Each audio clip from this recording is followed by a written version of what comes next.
أصحاب السمو والمعالي والسعادة، السيدات والسادة، أهلاً وسهلاً ومرحباً بكم في اليوم الثاني من مؤتمر العلا لاقتصادات أسواق الناشئة. Your Royal Highnesses, Excellencies, esteemed guests, welcome to the second and final day of the Al-Ula Conference for Emerging Market Economies. Shams, yesterday, we really laid the groundwork by confronting the structural shifts happening as well as the uncertainties reshaping our world. We certainly did, Wadah, but today we will go much more deeper. We will go in our session and focus into the tools of a transformation, moving from yesterday's theory to the reality of navigating fiscal policies in a shock-prone world. Exactly. And we'll also look at the role that the private sector plays in the role that it plays in, in grounding our economy and driving the long-term prosperity that we all would like to see. And our goal remains exactly the same as when we started. Our goal is to turn these 2 days into decisive roadmap for growth and global stability. Indeed. To begin our first session of today, we will address a challenge, but it's not any regular challenge, a challenge that it's in every governmental agenda: fiscal policies in a shock-prone world.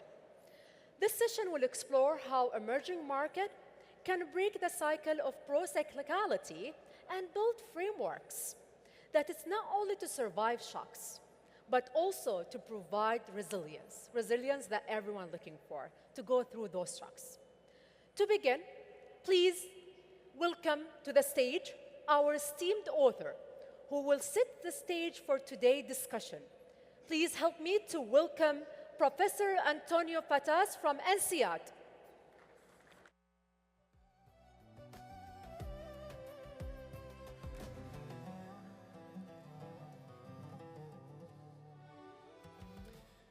Well, good morning. It's a great honor and a pleasure to be here in this magnificent setting and also in this conference presenting my work. I found yesterday's session to be very productive, and I hope we can live to the standards that were set by the panels yesterday. Now, my work, the paper that I've written for this conference, is around fiscal policy frameworks for emerging markets, although I'll talk a little bit about advanced economies as well. And I want to start with the context. Why is it that we think so much about fiscal policy frameworks these days? And the context is a little bit sort of the bad news about what fiscal policy looks like. So if we look at government debt across almost any group of country that I have here, and I have 5 groups: the advanced economies, emerging markets and developing economies.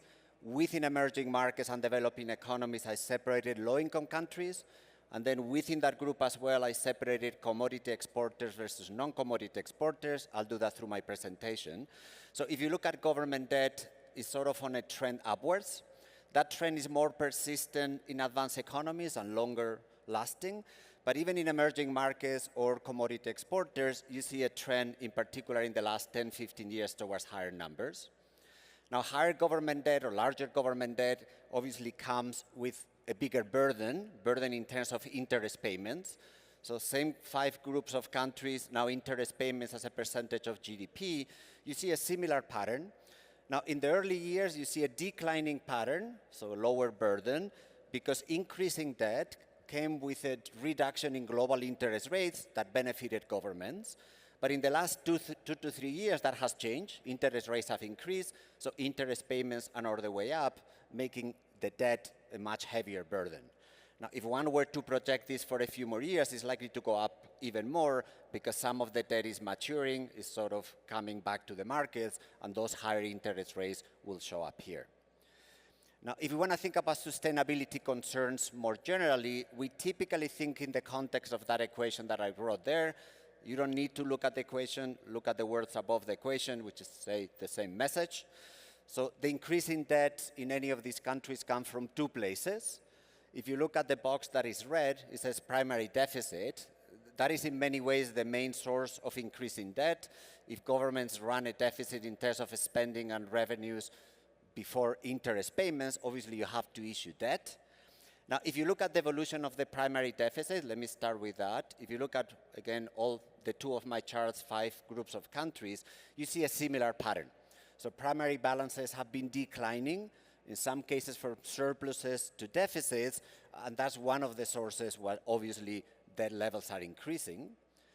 Now, what about the other term, the one that is in green that I call macroeconomic drift? That's a little bit of a mechanical term that says, regardless of what governments do, debt levels as a percentage of GDP might change. And that macroeconomic drift is a function of two things, the interest rates paid by governments and the growth rate of the economy. Now, I'm not going to show you data, but let me just tell you what that looks like. If you look at that drift over time, recently, in particular the last years, we've seen interest rates increasing, and we've seen growth rates staying lower than before in advanced economies because of demographics, because of productivity growth, in emerging markets, sometimes because of demographics, but mostly because many emerging markets are not catching up at the speed that they used to catch up in the early 2000s. So interest rates higher, growth lower, that means that that macroeconomic drift is not helping either. So sort of the two terms here are sending us towards higher levels of debt. Now, I want to highlight an issue which sometimes is overlooked, at least in my view, not giving the right importance, which is when you stare to those charts, you see a lot of volatility. You obviously see primary deficits becoming very large during crisis times. So when we go into a recession, governments run large deficits. So let me focus a little bit on that. What is the behavior of fiscal policy over the business cycle? How well do we do it? And what are the solutions if we're not doing it right? Now, why is it that this is an important issue? I have lots of bullet points here. Let me summarize them with a couple of messages. Well, first, as I said a second ago, the largest increase in debt happens during crisis. So we need to think about what that means and how we compensate for that in the good years. Second, if governments don't do this right, and during crisis or during booms, they run the wrong fiscal policy, what I'm going to call procyclical fiscal policy, you're going to have a more volatile economy, you're going to have lower growth. Lower growth means more trouble in terms of sustainability of debt. If during recessions we don't act the way we should with the government balance, the government deficit, we're going to have a bigger output loss. We might end up cutting on things like investment, which is going to generate also lower growth, and that might last for a long time. In some cases, it might lead us with a smaller economy forever.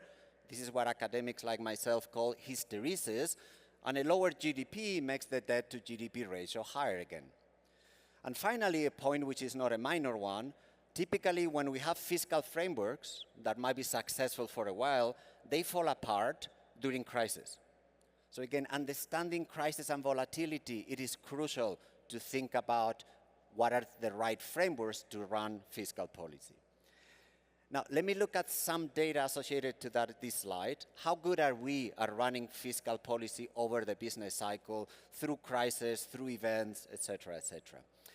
Now, let me first tell you what I'm going to look for in the data.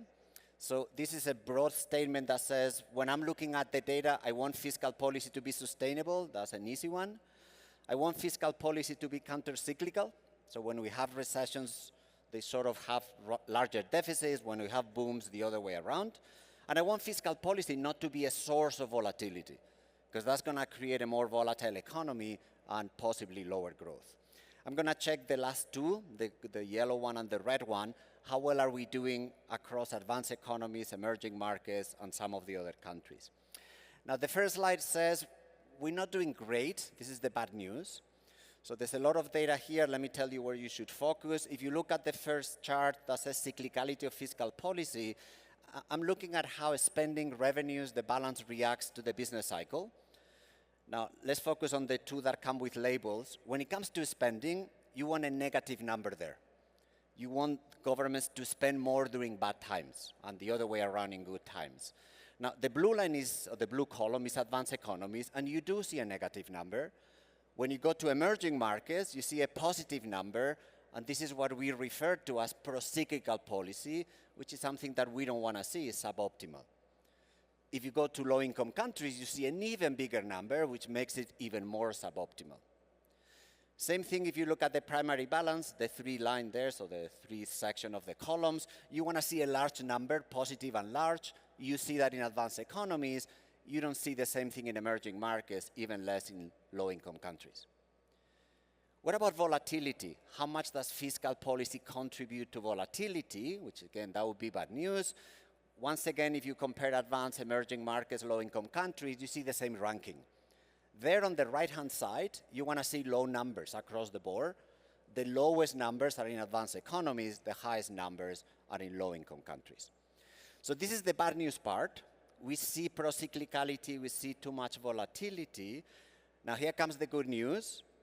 I was showing here about 25 years of data. What if I look at more recent years? Now, if I look at more recent years, things have improved. Now, you don't need to look through every number here. Look at the arrows. So the arrow says, if you look at emerging markets, on the left-hand side, policy is becoming less procyclical, because going down on the first column is good, going up on the third column is good. If you look at commodity exporters, which is a sample of emerging markets, same thing. The arrows are pointing in the right direction, lower in the first column, higher in the third level. This is something which is quite true across many commodity exporters, many emerging markets. In this region, we see the same behavior. Many governments run policies which are not as procyclical. In some cases, they're now counter-cyclical. So that's the good news. This is highlighted in a recent work by the IMF, the World Economic Outlook. They talk about better fiscal frameworks and having emerging markets be more resilient, which is a theme that came out a few times in yesterday's sessions. Now, if I go from here to thinking about what are the frameworks that can help deal with some of these policies that I'm looking at here, why is it that we're having better outcomes in fiscal policy? How can we do better? I'm going to focus on one thing which has become the center, I think, of most fiscal frameworks around the world, which is fiscal rules.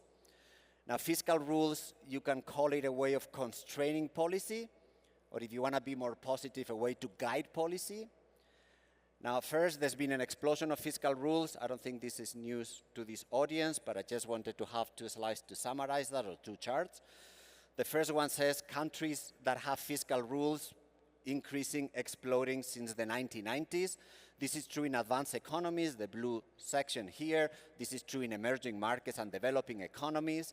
This is true in low-income countries. This is true in commodity exporters, non-commodity exporters. This is almost the golden rule of fiscal frameworks these days. Now, fiscal frameworks or fiscal policies comes in different flavors. So that's what you have on the other chart on the right-hand side. Originally, it was mostly deficit rules, debt rules. In recent years, we've seen a few countries adopting expenditure rules, and there's some countries that have had or still have revenue rules. Those are the emerging markets in that chart. If I show you the advanced economies, the story is very similar. Deficit and debt rules dominate. More recently, some expenditure rules and some revenue rules. Now, what about the effectiveness of these rules? That's at the end what it matters. Do they work? So let me tell you 2 things. First, I'm going to say yes, they work. And then I'm going to give you a qualified yes. So why is it that they work? When one looks at the data, and that's a picture from my paper, I'll tell you what it is in a second, fiscal rules seem to help with sustainability. They provide discipline that makes the budget balance, the primary balance, larger. Now, what that picture does is it gives you a measure of how the primary balance of a government who adopts a fiscal rule at some point in time, how does that primary balance look like over the next 10 years? So it gives you a sense of timing as well. It's not just do they work, how fast do they work, and what do they look like 10 years later? So when I do that analysis, you see that blue line, the dark blue line, initially it doesn't move too much, which means it takes some time for these rules to start working. And that is true both in advanced economies and in emerging markets. There's not a big difference. But as time passes, you can see it keeps going up and it stays positive somewhere around 1% of GDP. So on average, you get that boost to your primary balance with a fiscal rule. Any type of fiscal rule, this is an average statement. Now, if you look at the literature and some of the other results in my paper, not only this happens, typically you get less procyclical policy, that's good news, lower volatility, that's good news, and there's evidence that countries that have a fiscal rule have lower risk spreads, good news as well. So that's the yes, they seem to work. Here comes the qualified yes. They don't always work, and they don't always work the way they are designed to work. In another recent piece of research by the IMF, they've looked at compliance of rules, and the compliance rate is really, really low. So if you look at what the rule says and what the fiscal deficits are, they don't match. So they do work, but they don't quite work the way they're designed, and they're unstable. Many rules fail, and many rules have to be reformed. So we set the rule in some way, and then a few years later, we realize we have to change it.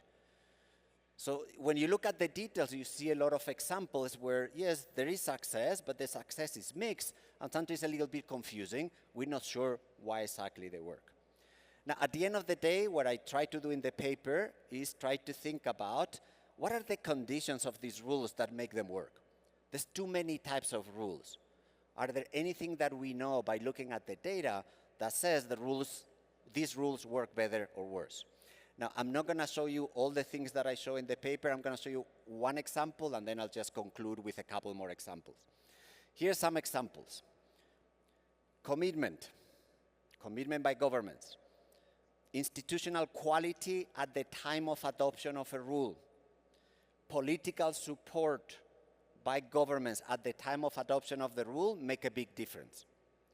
Now, I'm going to show you one chart out of many.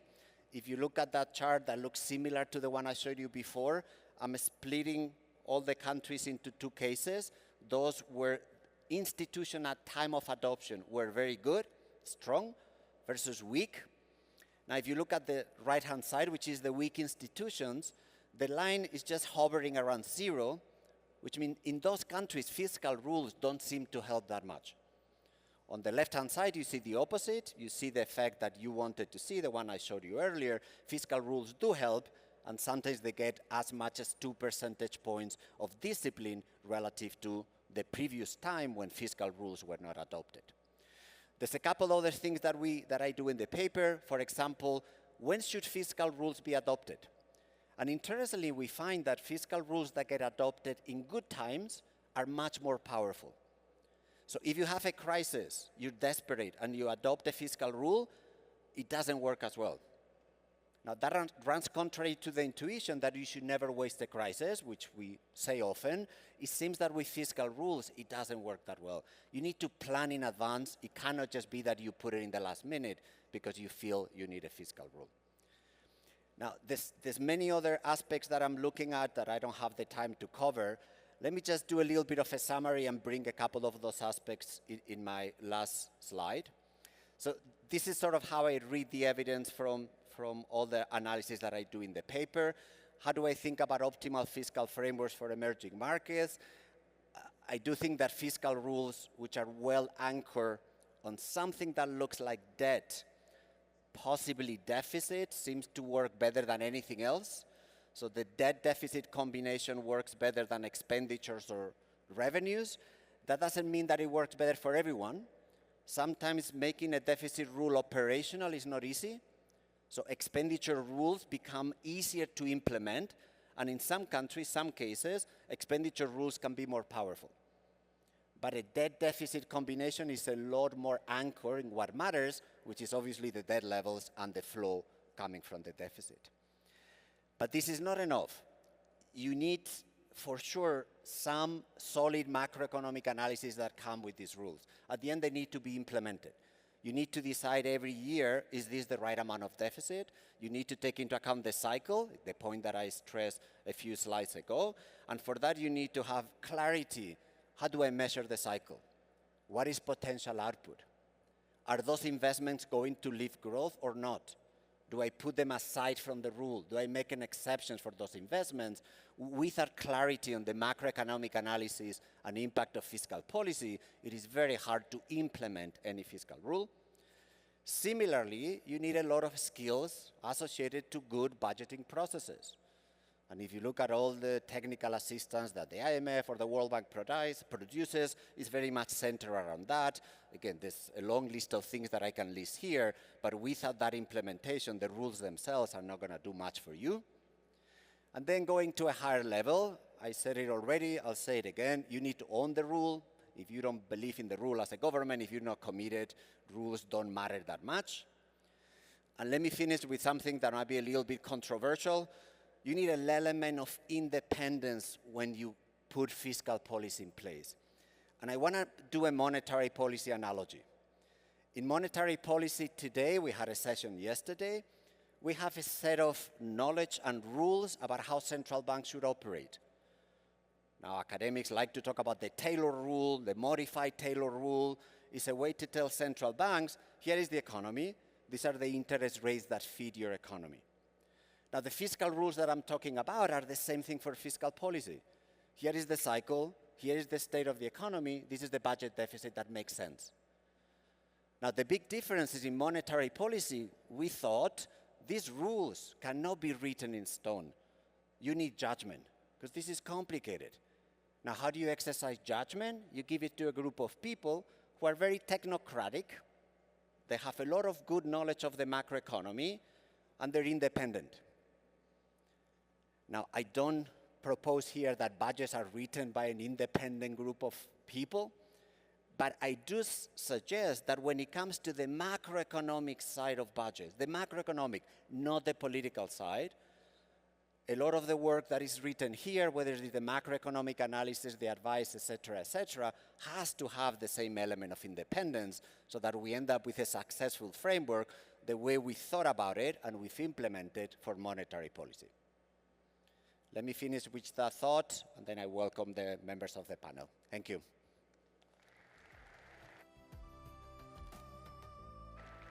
Thank you so much, Professor, for your insightful presentation.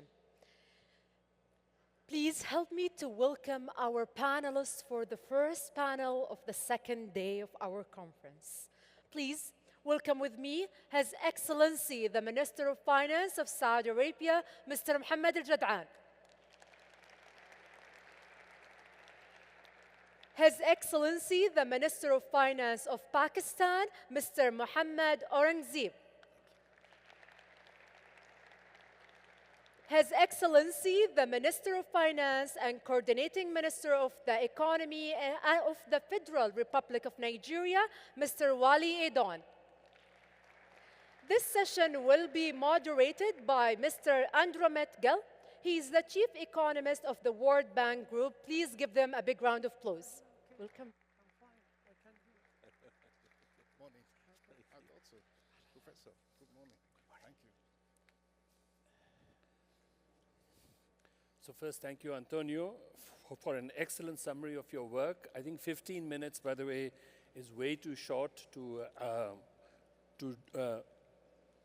do justice to your paper. So I encourage all of you to actually read the paper. It's kind of long, but there is a lot of fiscal wisdom in it. So I'm going to, first, like everybody else, I'm going to start by thanking our hosts. I'm very, very grateful to our hosts, the Ministry of Finance of the Kingdom of Saudi Arabia and the International Monetary Fund for a fantastic first day of discussions in this beautiful, magical place. So thank you again, Minister Mohammed, and thank you very much, MD Kristalina, and your wonderful, wonderful teams. Yeah?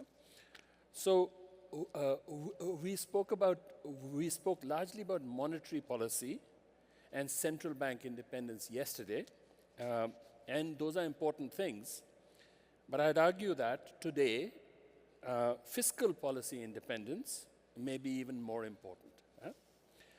And the reason is quite straightforward. If you don't have a decent measure of fiscal policy independence, before too long, you're not going to have central bank independence either. Instead, what you'll get is fiscal dominance, right? And that's what you see in many parts of the world today. And so today, just like we spoke about monetary policy and central bank independence yesterday, this day is going to be dominated by fiscal things. So we are talking about fiscal dominance today. Okay? So what exactly does fiscal policy independence mean?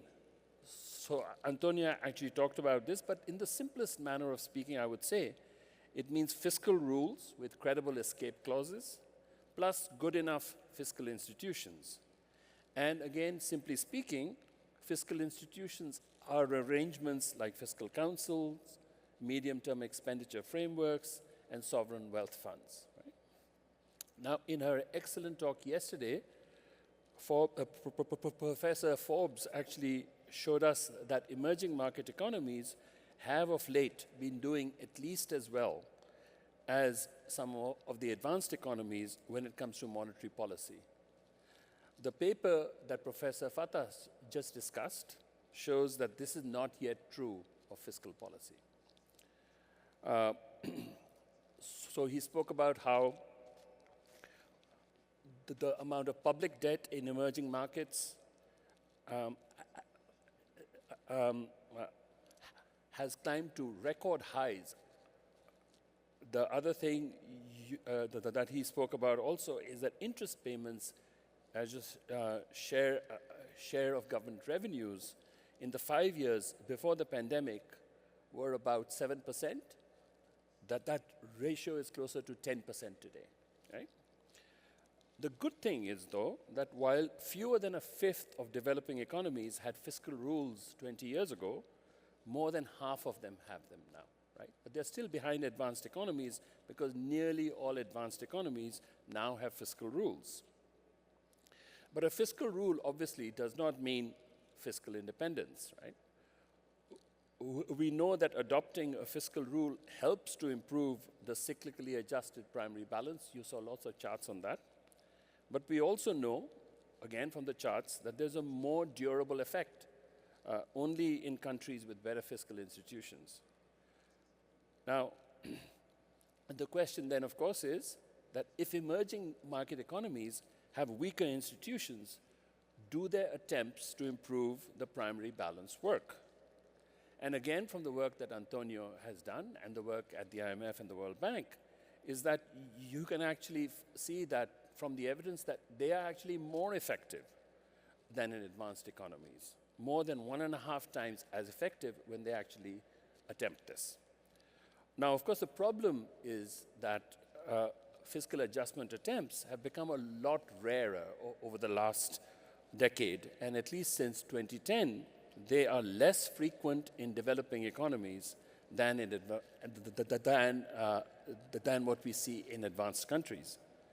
The good thing, again, is that, again, from the work of Antonio and others, is that the probability of carrying out a fiscal adjustment triples when a country adopts a fiscal rule. Okay. But we know that emerging economies have a long way to go in making their fiscal institutions as strong as advanced economies. This is true whether you look at expenditure frameworks, whether you look at fiscal councils, statistical quality, or budget transparency. And so those are the sort of things that I think that we have to discuss today. And so for all of you, we have 3 excellent panelists. So all of them are ministers of finance with differing fiscal problems on their plate. In one case, it is largely cyclical. In one case, it is mostly structural. And in the case of my friend Wale, it is both, right? So you get this full range of fiscal problems over here. And that's lucky for you, right?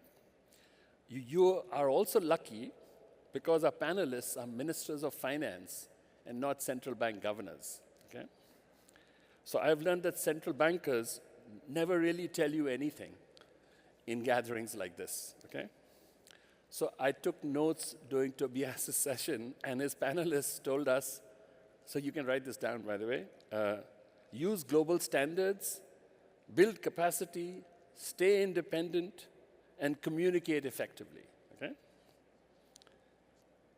Now you can try making money on that information, and you're not going to make any money on it. Okay? You're going to get a lot more information from these three gentlemen, these four gentlemen actually. So we will actually start with Minister Al-Jadaan.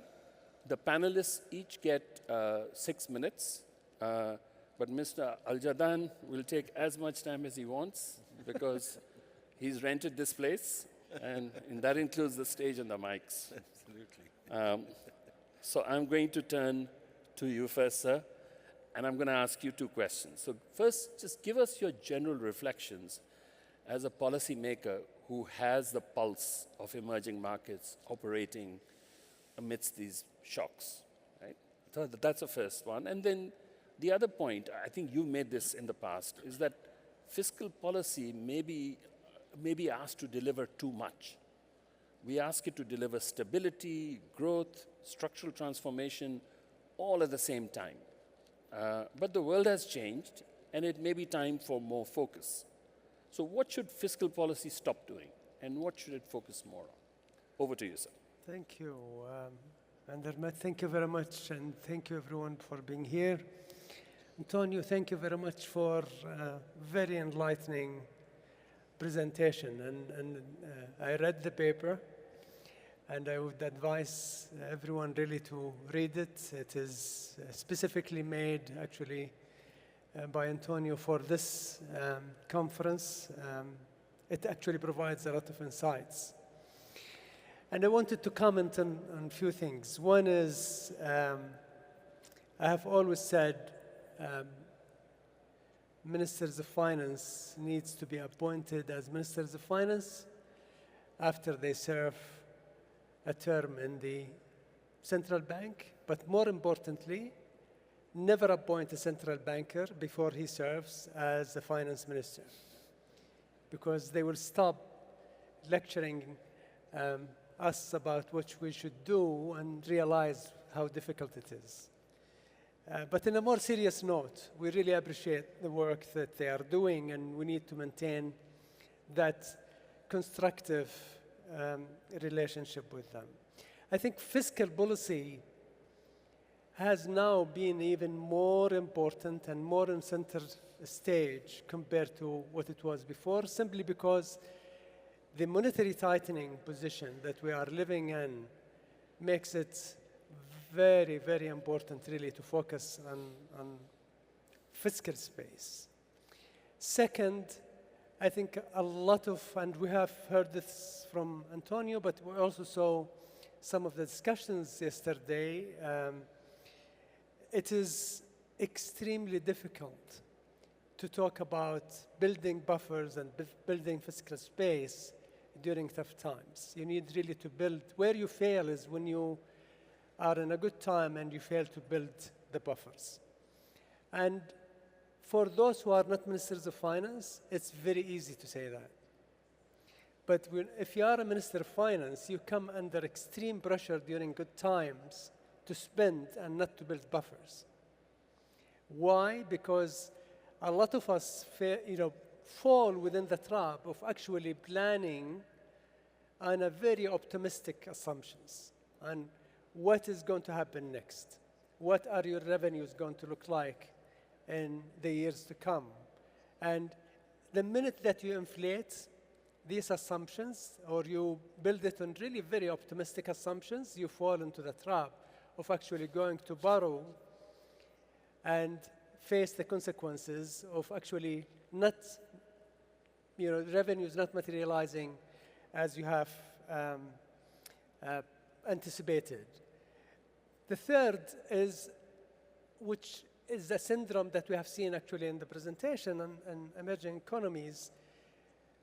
We are unlikely to see an easing in the monetary policy in the few years to come. So we are likely to see a high interest rates, possibly lower than now, but not too much lower as we have seen before. And this even just cement the notion that you need to focus on your fiscal policy, and you need to make sure that you don't which responds to your second question, you don't really finance growth by throwing more money and borrowing more money. You actually finance more growth by A, prioritizing, and B, by being efficient in what you spend on. And I think the worst thing that can be done in a fiscal policy point of view is if you actually spend what you have within your fiscal space on things that actually does not give you the growth that you need for the future. The minute you spend more on consumption and on building things that actually can call for a lot more financing going forward, that is the trap that you would fall on.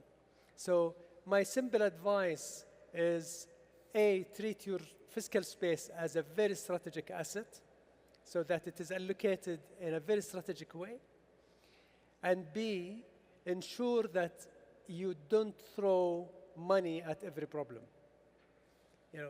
Fiscal policy is not about throwing money at every problem. Fiscal policy is about actually enabling growth, catalyzing private sector. Without it, you will not be able actually to sustain the spending that you are at. Possibly I'll stop there and I will cover a few points later on. Excellent, excellent, excellent. So I took two quick summary messages. The first one is that fiscal space is a strategic asset. So use it carefully. And the second one is fiscal policy is not about throwing money at the problem. It's about trying to use money in a way to solve other problems. Now, so now I'm going to ask Ministers Aurangzeb and Mr. Wale. First, Pakistan has serious structural constraints, right? So high debt, limited fiscal space. And Nigeria actually has the dual challenge of structural constraints as well as diversification away from oil and things like that. So we'd like to know a few things from you both. First one is, how do these differences shape your fiscal strategy for rebuilding buffers? Because these are relatively good times in spite of all of the noise about the times. And how do you do this while you continue to finance growth-oriented spending and so on? The second is, what mechanism have you found that's been the best in your country at dampening this tendency towards pro-cyclical spending? Is it stabilization funds? Is it expenditure growth caps? Is it non-oil balance targets? Or is it something else? And then I'm going to put a lot on your plate, and you can actually pick from that and answer whatever you can. But can you actually build liquid buffers without derailing priority investments? And if this won't cost you your job, can you tell us about a reform that you tried and that did not deliver? And the reason why I say if it doesn't cost you your job, it's very likely that that was a pet project of your president or your prime minister. Go ahead. Yeah. So that's you, sir. Yeah. thank you. I'll pick up from where Minister Al-Jadaan left, that as a country which has gone through boom and bust cycles, the bane of our country has been the twin structural deficits, as you rightly mentioned. So quite frankly, we need to religiously guard the progress that we have made over the last 2 to 3 years in terms of successive primary surpluses. And as I mentioned yesterday at a forum as well, that we'll probably have the lowest fiscal deficit for some time. You know, we hit it at about 8%, we are at about 5.4%, and the current trajectory looks good in terms of bringing it even below 5%. And it has all the components. It has the revenue component, the expenditure, and the debt piece. And when we talk about fiscal buffers, before I come to these elements, you know, this is real for Pakistan. Even before we come to the expenditure and the sustainable growth, which we need to get on to as we move forward, as a climate vulnerable country. You know, 3 years back, in 22, 4 years back, we had a catastrophic flood, and we had to go into international appeal right away, even for rescue and relief. Last year, we had another flood, very large flood, and this time around there were 3 rivers, almost all provinces. And given that the fiscal space that we had available, we could muster our own resources to attend to that exogenous shock. And I think that's what makes it real. It's not an academic discussion when you talk about fiscal buffers as we go forward. On the revenue side, we have been working a lot on sort of expanding our tax net. We were below 10% tax to GDP. We are close to 12% tax to GDP, and we need to continue to be on this journey. And it has everything in there. It is transforming our tax authority in terms of people, process, technology, the role of technology, AI-led production monitoring that we now have for various sectors is helping us with compliance and enforcement. It's not only adding new taxes, but really stopping the leakage and theft, which quite frankly is a euphemism for corruption, is that that's the only way that you, by reducing the human intervention, that you take it forward. So we are on a good trajectory, there. What we've also done is we have taken the tax policy function out of our tax collection and brought it to finance, because going back to the professor's point, that when we make budgets, this is led by economic value consideration, not by how we make the math work. And we still need to make the math work, don't take me wrong. But there has to be more economic rigor and vigor in terms of the budgeting process. So the point that Professor made was absolutely spot on. And expenditures, obviously, we are slightly complicated because we have to deal with the Federation and the provinces, and we have signed a National Fiscal Pact. So this is work in progress as we go forward. And then on the debt side, our overall debt to GDP ratio was hit about 74%. We are now down to 70%. And on the domestic side, we are doing some liability management trades, etc., to bring our debt servicing costs, because that is our single largest expense item.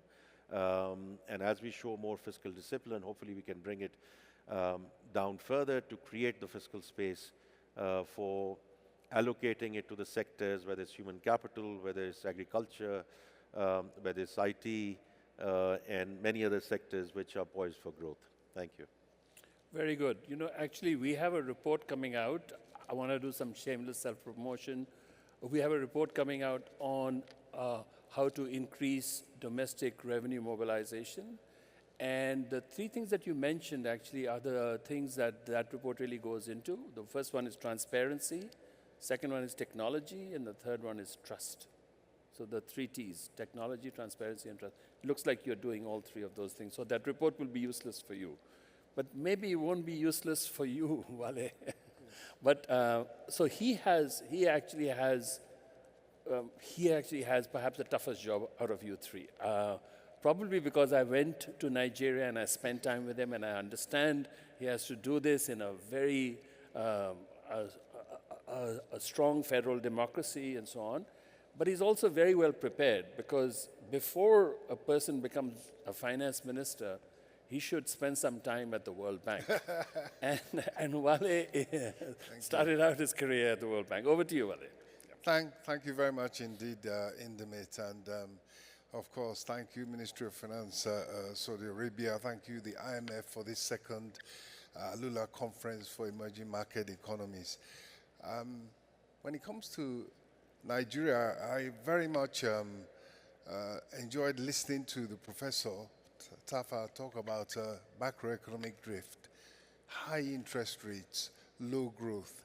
That's exactly the challenge that we have to meet. But under President Bola Ahmed Tinubu, as you well know, over the last 2.5 years, there has been a step back from the fiscal cliff. We have removed subsidies in 3 key areas: petroleum, foreign exchange, and indeed to an extent electricity. And that has not only helped the fiscal situation and helped to provide macroeconomic stability, an element of resilience, but it has also paved the way for what I think is the ultimate solution, and that is growing our economies through investment, and particularly investment by the private sector.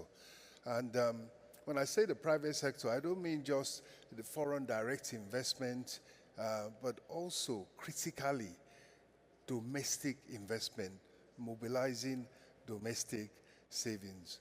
But just to go back to the issue of the fiscal management, what we have had to do is to, just as in Pakistan, use digitization and in terms of the trade sector to also improve through the national single window the trade facilitation and revenues from trade, essentially focusing on raising domestic revenue at a time when, as we know, the international environment is quite fractious, let us say.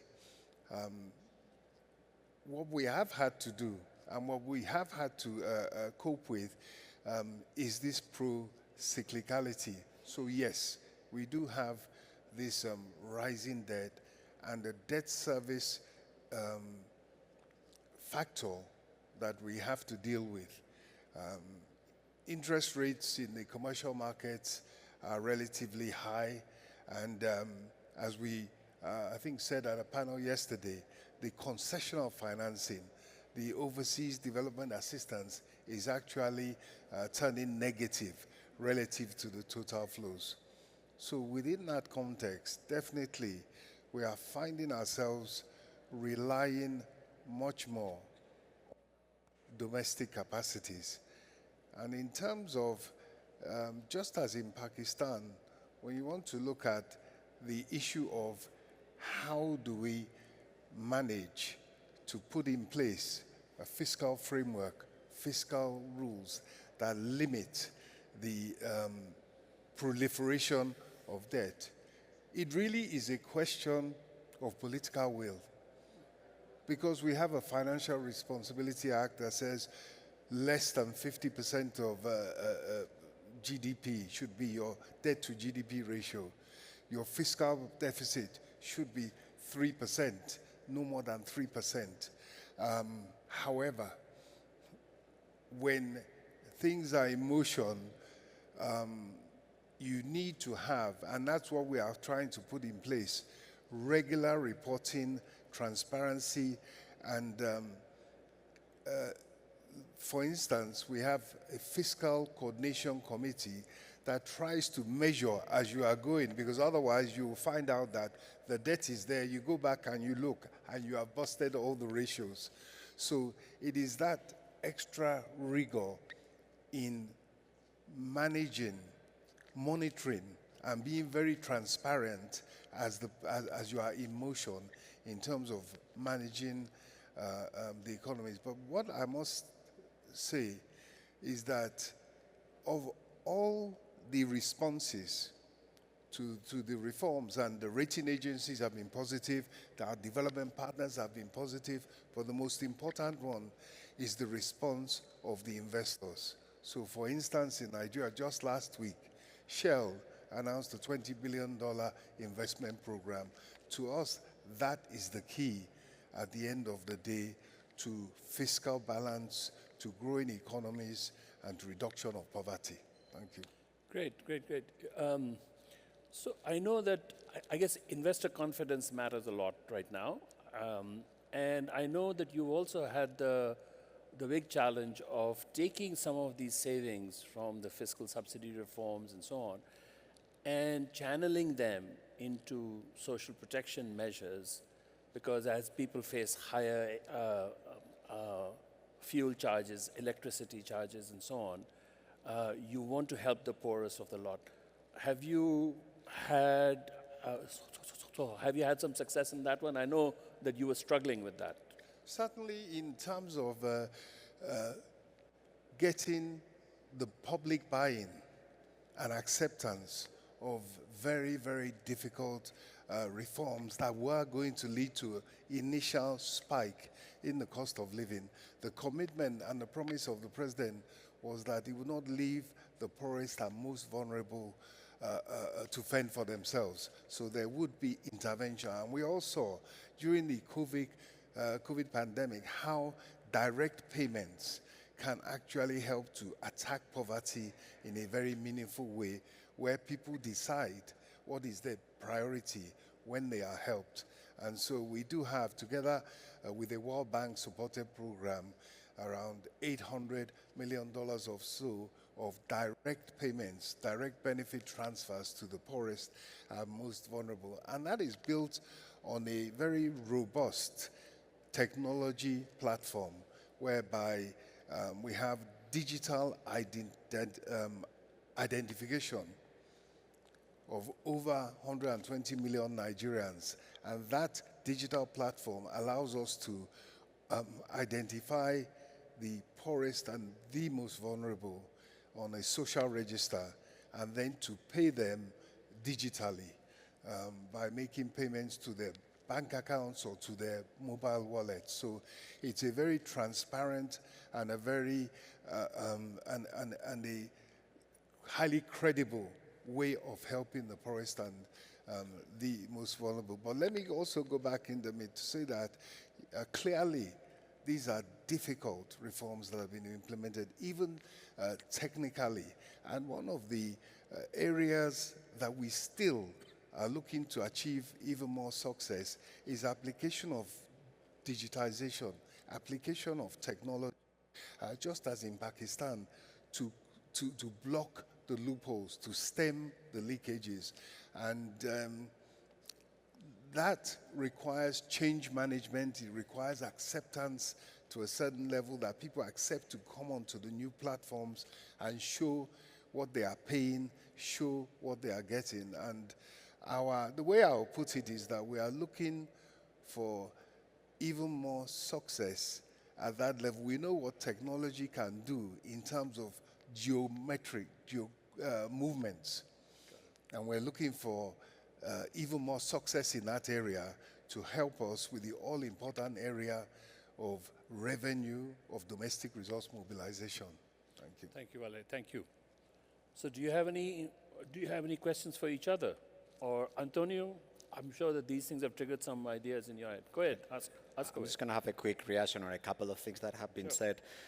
First, just to be nicer about emerging markets, or nice towards emerging markets. I know there's a comparison with advanced economies, and advanced economies seem to be doing better in fiscal policy. Just to give a couple of anecdotes, I was born in Spain, I'm Spanish. The Spanish government has not had a budget for the last 3 years. And I now live in France, and if you follow French politics, again, I don't think budgetary policy in France is an example to any of these 3 countries. So advanced economies are not doing great either. But my other comment is, I'm so glad that I'm an academic. I don't have the job of these 3 gentlemen that are here in my panel, because their job is much harder than mine. Because when it comes to these subtleties about how do you set fiscal policy in the context where you need to grow. So you really need to think about, should I spend on investment? And you have to be careful, because if you make the argument, oh, this is always for growth, you end up spending too much. Yes. So you really need to think about what matters. When you have to think about cycles, and you have to think about commodity prices, is the commodity price movement permanent? Is it going to last for a couple of years, or is it going to be just a couple of months? Again, those are assessments which are necessary. That's what I was calling for, that independent fiscal policy, because these assessments should be very technocratic in its spirit. They cannot be political, because otherwise I think we mix too many things, but they're very hard. And I think we need to keep improving our analysis. Academics, hopefully we can contribute with our tools. And this is something which is going to be a moving target, because every 6 months we're going to learn something new about, are these movements temporary, permanent, what works, what doesn't? And we need to have a spirit which is transparent, which have the rigor to sort of keep track of what we're doing, make sure when we made mistakes, and then fix them if we didn't get it right. Yes, sir, please. one area, I mean, you asked that question in terms of where things haven't gone as well. And I thought I should mention that I chair the right sizing of the federal government and the Cabinet Committee on SOEs. Huge pushback, because everyone, including some of my cabinet colleagues and their principal accounting officers, would normally come and try to defend that they are doing God's work. And if that is not going to happen, then, although things haven't happened in the last 70 years, the next year is just going to be a miracle. And, in Pakistan rupees, these SOEs, we are bleeding 1 trillion rupees every single year. This is billions of dollars. And, the Prime Minister is very clear that the private sector has to lead the country. But this is one area where, we haven't made as much progress as we should have. And we just need to stay the course on this one. But it's very embedded, very entrenched. And this is work in progress. I guess you have to make progress and keep your job too, right? Otherwise, that's where the progress ends. Or we ask the Honorable Minister of Deregulation from Argentina to come and help us. So, by the way, he has a speech that he gave a few months ago, which is worth reading. He should share it with you. It is full of really, really good stories. I mean, good stories that are sad too, but lots of very good lessons from there. So, would you have any reaction with this one? I would comment on a few points. I think Antonio mentioned advanced economies, and I think the reason why some advanced economies are going through the same struggle is because actually they are falling in the same trap that emerging economies have failed in. But they thought that because they are advanced economies, they can live through it, and unfortunately, it's not sustainable. But going back to our own sphere within the emerging economies and emerging and developing economies, I think unless we look at the fiscal side as a serious balance sheet issue rather than cash flow issue, we will fall into the trap of just spending. If we can borrow the money, just spend it. It's a cash flow restriction. So if you get the cash, just spend it. And you don't actually look at the balance sheet where suddenly your actually liabilities are significantly more than your assets and you are bankrupt even though you have cash. So one will need to be extremely careful about this. And second, I think my colleagues mentioned it, I mentioned it, and we need to ensure that we provide the moral support through, multilateral financial institutions, the IMF, the World Bank, that optimistic assumptions are absolute recipe for disasters. And His Excellency from Pakistan mentioned it in the context of state-owned enterprises who, will always give you a business case for next year that will, turn things around when actually it didn't for decades. And that's what happened when government replaces the private sector. Basically, government should not be in the business of doing business. And government should be in the business of regulating business and actually helping deregulate even some of the business. My second point, and I think it is absolutely crucial not to mix between good and bad deficit. And a bad deficit is a deficit that is not going to yield any growth. It's actually going to yield a liability for the future. So even though you are borrowing and spending, that borrowing and spending will yield more liability because simply you are creating something that you cannot backtrack on. You know, whether expenditure within government, operating expenses within the government that actually you will need to continue spending on, compared to actually a good deficit. You know, if you are actually building an infrastructure, if you are building a logistical infrastructure, airports, ports, railroad, these are things that are very, very critical as a catalyst to economic growth that will actually incentivize more investment from the private sector, will incentivize even more lower cost of funding. And my last point is, even in the good deficit side, markets are brutal, okay? So even in a good, if you borrow too much, even for a good cause, at a too fast pace, markets will not be merciful. So you will need also to watch it even from a government point of view. Even if you can tolerate higher cost of funding, you are actually increasing the funding in the whole economy. So you need to watch it. You will need to make sure that you raise your debt, even if you can afford it, in a slower pace so that it doesn't actually penalize the rest of the economy. I'll stop there. Very good, very good. So we have a question from the audience, and the question is to Antonio. Antonio, the question is, one of the key fiscal rules involves targeting the structural deficit. But how are the structural deficit and the economic cycle measured and determined in practice? Give us a simple answer to this. I mean, this is one of the areas where I think we should do better. We can do better. I think in practice, we all have our ways to think about cycles and how do we compare trends to cycles, and there are different methods, some better than others. But I think the reality is, again, every cycle is different. Cycles are changing. So that comes my point that I was making earlier about judgment. And I think even in something that might sound like very technical and quote-unquote easy, let's measure the cycle.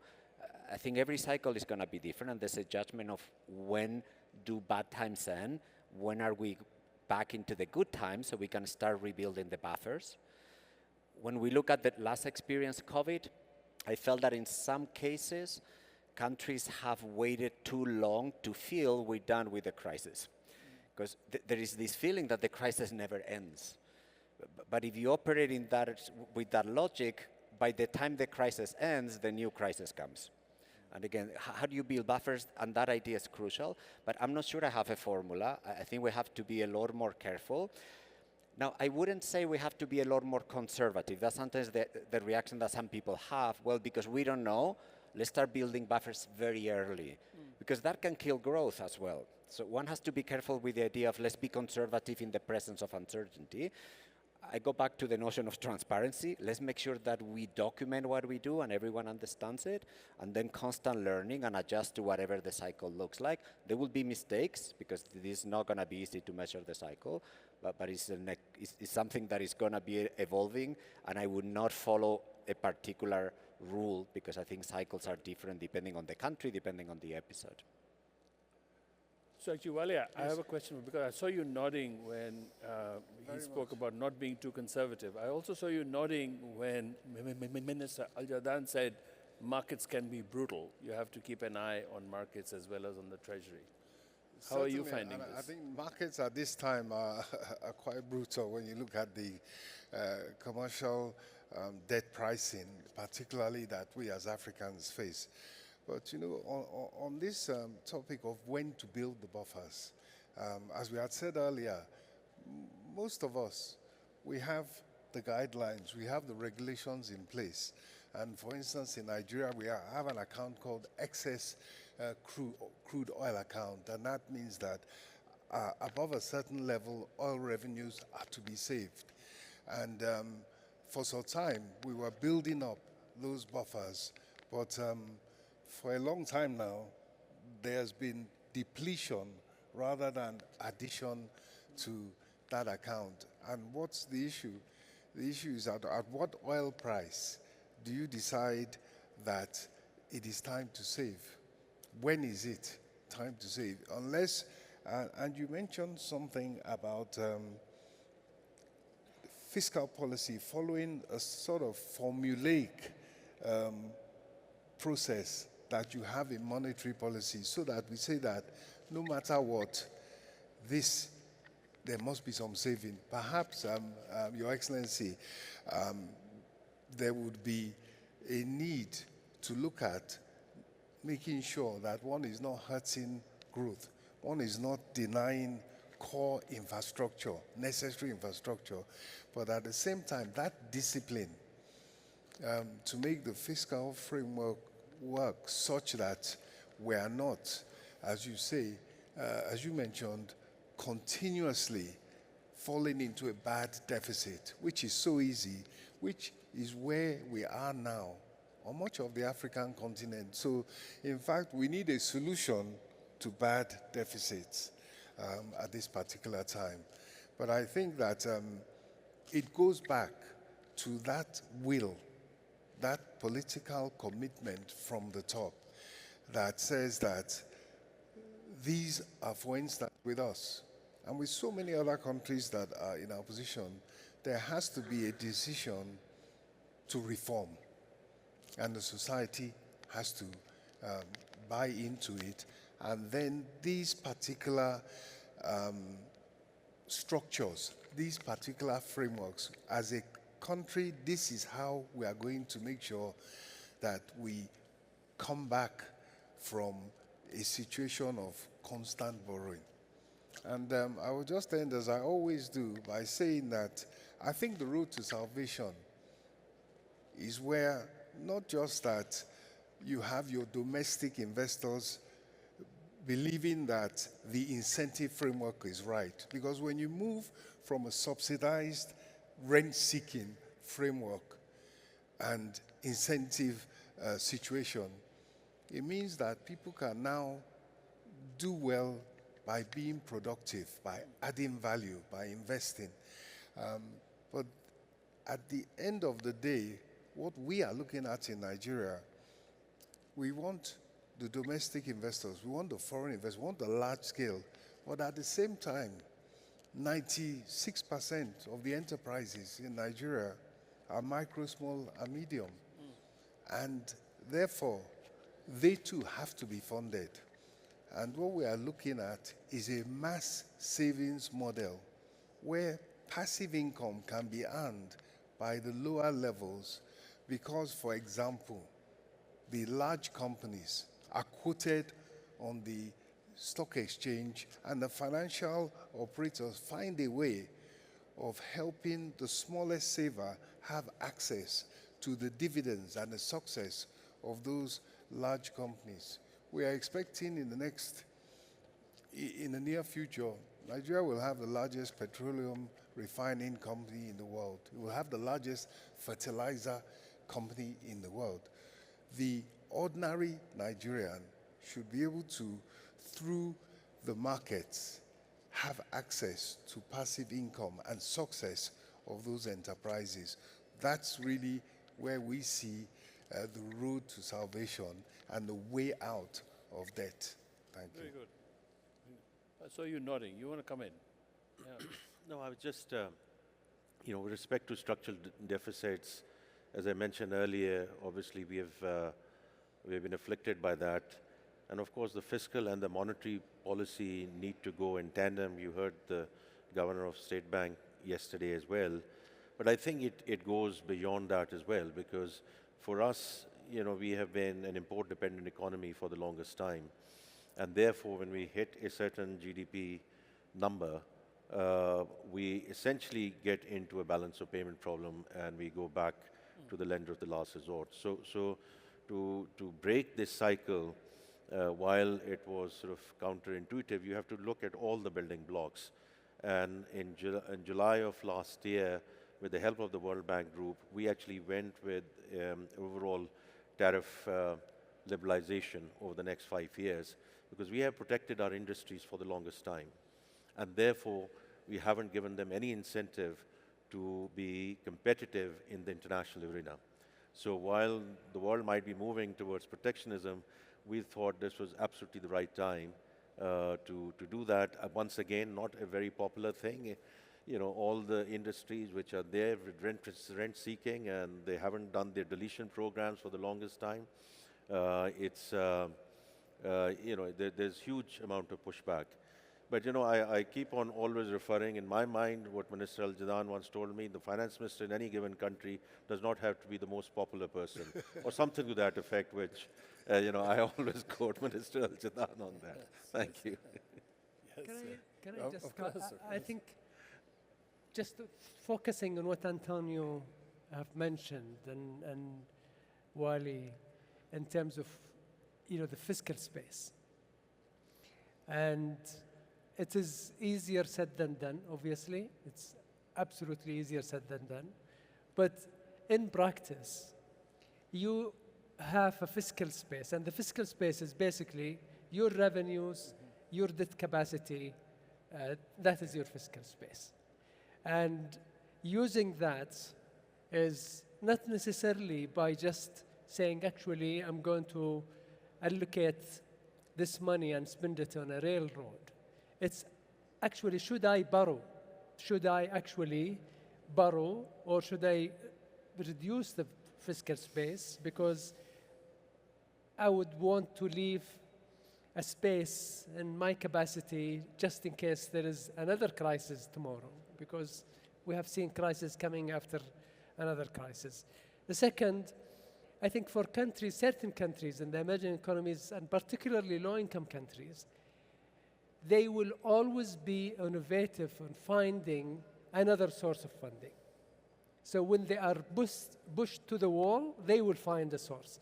And my question to them is, do you really need to use that source now, or you can actually save it for something else, or use it for something else?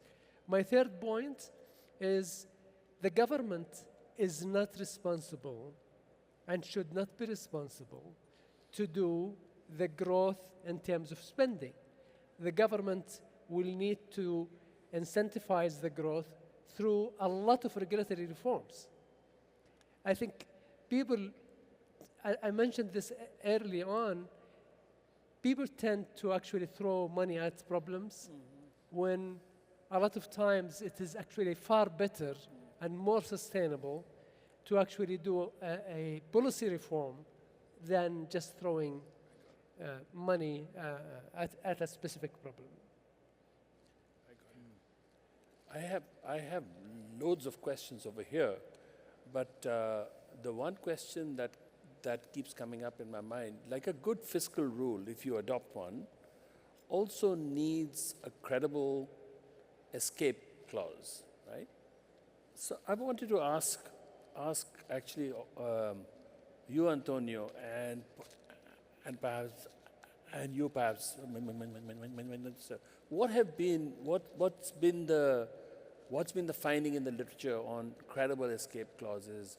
When do you exit? How do you get back? How do you revert back to the fiscal rule? And I want to ask you first, and then I wanted to ask Mr. Al-Jadaan, because I'm sure he has experience with this. I mean, I'm going to go back to my logic of judgment. I think when I look at the practice of escape clauses, if you look at the way they're written, sometimes they make a lot of sense, but then we all have to decide what is exceptional. So when exceptional circumstances happen, I can apply the escape clause, but what is exceptional? And that you need judgment. And that is the part where we need to do better, because in many cases, escape clauses are just applied too often. So you need the flexibility of escape clauses, you do. But then the question is, when do you judge that a situation is exceptional? And I think things are becoming more complicated to make our lives harder, because now exceptional is not always about just the crisis, it's about many other things. If you are sitting in Europe today, exceptional is defense spending. We live in times where we need to spend more on defense. That is exceptional, and that makes sense to me, because again, what's the point of saying, oh, our debt is 60%, but we were just invaded by Russia? That's not very useful. So you need to understand that the debt limits don't matter that much when you face such sort of threat from other countries. But again, there are many other areas that are going to be gray areas. And I go back to my idea that we need to think about how do we exercise judgment. And again, I keep using that word independent judgment as opposed to judgment which is sort of closer to the everyday business of governments, because by definition, that's going to end up being more related to political ideas rather than as much as possible objective ideas. Got it, got it. Actually, Minister Al-Jadaan, yeah, when do you trigger it, an escape? When do you, and how do you communicate it? I think, again, I am not a big fan of escape clauses. Although they are necessary, they tend to be abused most of the time. So one would need to be very careful. And I think the way I would think about it is when you have a fiscal rule, that fiscal rule was built based on a very solid foundation that you were able to convince your government and democratic system, your sometimes parliament, of why this fiscal rule is the right thing, why this debt ceiling is X or why the deficit is Y. And I think breaking that rule will need to be assessed even in a more stringent way. You need to call back the same reasons why did you put it and say, can I go back to it? Is it even for defense? I would, in my view, without, just since you mentioned it, I would have cut in social spending in the EU, because that is how sustainable it should be. Rather than saying, no, I will break my fiscal rules by increasing defense, but not cutting anything else. That's easy. I mean, that is not a difficult decision. And I think it is that trade-off that will need to be made all the time for you to have a sustainable fiscal policy. Otherwise, it's very easy to have a rule, escape clause, and if there is no consequences, then fine. The politicians will find it very easy, particularly in democratic systems, and I'm not criticizing democratic systems, but I'm saying there is a serious issue there. While in a monarch system like us, the same leader will be accountable to the consequences. So that when they break the clause, when they break the fiscal policy, they know that they will be accountable in 3 years, 5 years, 10 years. So they will be a lot more careful compared to a political system where they are changing every 2 years or every 4 years. I got it. So I've been asking Antonio and Minister Al-Jadaan a lot of questions. I wanted to ask you one question also, and you can answer it whenever you want. But how can the World Bank and the IMF help?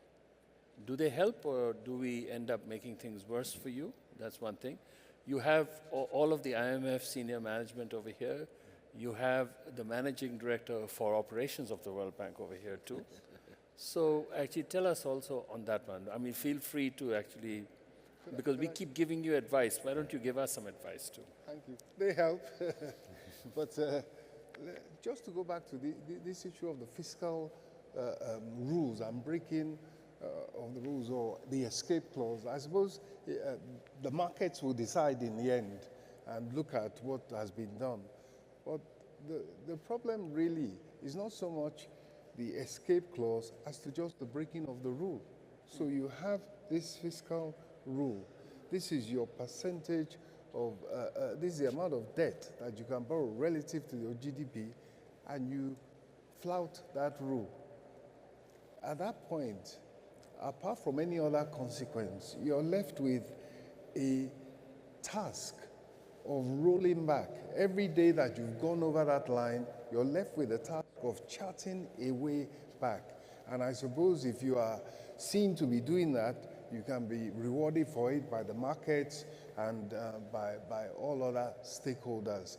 But I think that's the key. The key isn't so much that you look at you look at a guideline and you say, look, we need to go over it. It's just that before you know it, in order to survive, in order to maybe stop something worse happening, you've gone over that rule.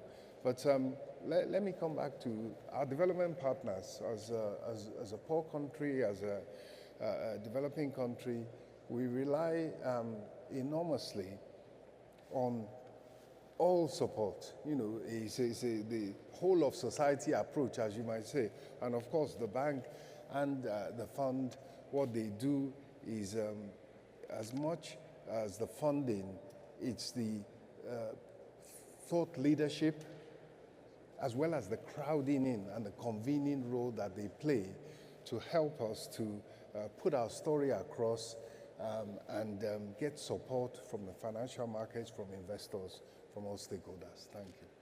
You know, we entered into a 10-year country partnership framework with the World Bank last year, and you know, 2 out of the 3 pillars there actually deal with the most existential issues for Pakistan. And therefore it is a medium-term program with the technical and the funding, which is to deal with climate and deal with population. And you know, President Banga spent most of last week in Pakistan, so we're very grateful to him. With Anna yesterday, I mean, I think we have now everything available. We now just need to make it happen. It's equally up to us to just make sure that we utilize it and we have the right projects, you know, going forward. But we are getting, as I said, a lot of technical support and technical assistance, which is as important, you know, as the funding and the financing, which is available. So it's working well. Very good. I'm going to give you guys 30 seconds each, and then I'm going to give the rest of the time to the person who's paid for all this. So why don't we go that way? Yep. Yeah, I just want to finish with a couple of optimistic comments. Okay. Number one, I think we're doing a lot better than we used to. I think we're all learning, and I think we've seen progress on the charts, but we also see progress here by listening to the panel. Something else about this conference, I think this is a great format to bring academics and policymakers at the same time. I think this is necessary. I think hopefully academics can contribute to some of the technical aspects of how do you implement fiscal rules. I leave this conference with a long list of homework. I think as an academic, we need to do better. And hopefully, as our research continues, we will be able to provide tools which are a little bit more specific and sort of fit each of the countries under specific circumstances. So I'll end up with those 2 optimistic notes. So I am very optimistic about Nigeria. The question is, are you optimistic about Nigeria? My answer is yes, but I thank you very much for this privilege, this opportunity, and this Alua conference. It is an opportunity for me to say that we are, and we hope we are setting an example as Nigeria for other countries that need to undertake the reforms, that need to raise domestic resources, and they need to get back on the path of growth to reduce poverty. We are at the stage where, under the able leadership of Mr. President, we've arrived at a certain stage of macroeconomic stability and some beginnings of resilience. The intention is not to pause, not to stop, but to go full steam ahead. And we need support for that, and we look forward to that support. Thank you. Well heard. Yes, sir. So the only thing I would say, what the professor just mentioned, is for us, it's not about escape clauses, but if in the design phase there are a few things or kinks in fiscal rules going forward and doing some tweaking as we go along, probably makes a lot of sense. But once again, I would like to echo everyone, you know, thanking Minister Al-Jadaan, the Managing Director, for hosting us, which is the 2nd year in a row. It's all about sharing and learning from others. So grateful for that. Ms. Al-Jadaan, please. I think we are running out of time, but I just wanted to note that actually when the World Bank and the IMF work collectively in relation to a country, and I can think of 2, Egypt and Pakistan, actually you will get better results than both individually working. So I thank everybody for their support, and thank you. Thank you. It's been a pleasure. Thank you very, very much. Thank you.